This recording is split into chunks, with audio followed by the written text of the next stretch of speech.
So right now is actually one of the best times to get in the market because in the next couple of years, you're gonna face a lot more competition. Hey everybody, happy Wednesday. Hey, I'm just getting over a little bit of a head cold, so I'm a little red on the nose, but I never stop working for you. I wanted to give you guys a quick update because I read the headlines, I see the posts on social media, and I want to communicate something to all the potential buyers out there. Now, it has been said that it is a terrible time to be a first-time home buyer right now because of interest rates being so high. Now, going 20-year highs for interest rates nearing 8%. Earlier this year, it was really tough. We've gotten a little bit of reprieve recently. I've talked to a few different lenders seeing rates just below 7%. So it's getting a little bit easier.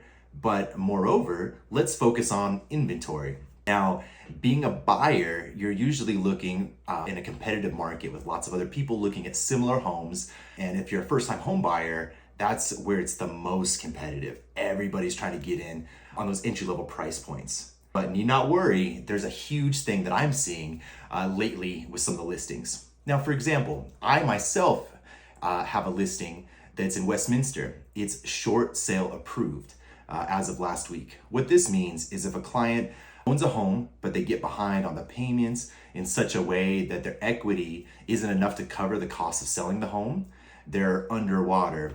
So at that point, you approach the lender and ask them to do a short sale, meaning will you take less than the house is worth if we can get it sold? They agreed.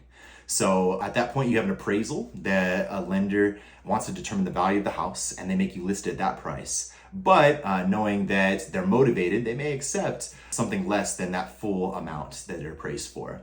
Other opportunities. I've seen a couple different ones. One in Colorado Springs, for example, one fellow agent, HomeSmart, they're listing a property at $225,000 for a 2-bed, 2-bath condo in Colorado Springs. Neat thing is, they're buying down the interest rate. And there's different types of buy downs. There's one which would last for 2 years, 1 year, maybe even 3 years, a temporary buy down, which lowers the interest rate on your payment for those 2-3 years. And after that, it goes back to the normal rate. Now, there's another type of buy down. It's a permanent buy down, which it takes whatever that interest rate is and buys it down over the whole 30 years. Now, this instance, the seller was willing to do a 30-year buy down, lowering the interest rate. So something like that can be a huge tool as a buyer to make it more affordable and buying in today's market. Because let's be honest, what's gonna really happen? If I'm looking in my crystal ball, 2 years from now, say the interest rates go down below 6%, in which case we would have a flood of buyers into the market. We would probably see prices going up because inventory is still low. People that have owned a house for a long time have interest rates below 3%. In fact, 90% of current mortgage owners have an interest rate below 3%.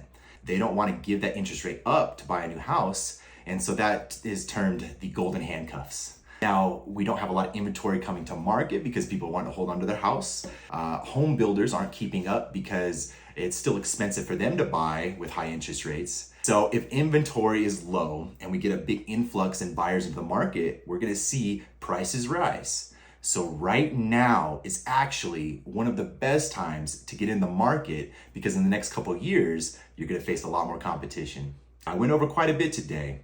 Give me a call and we can discuss any questions you might have.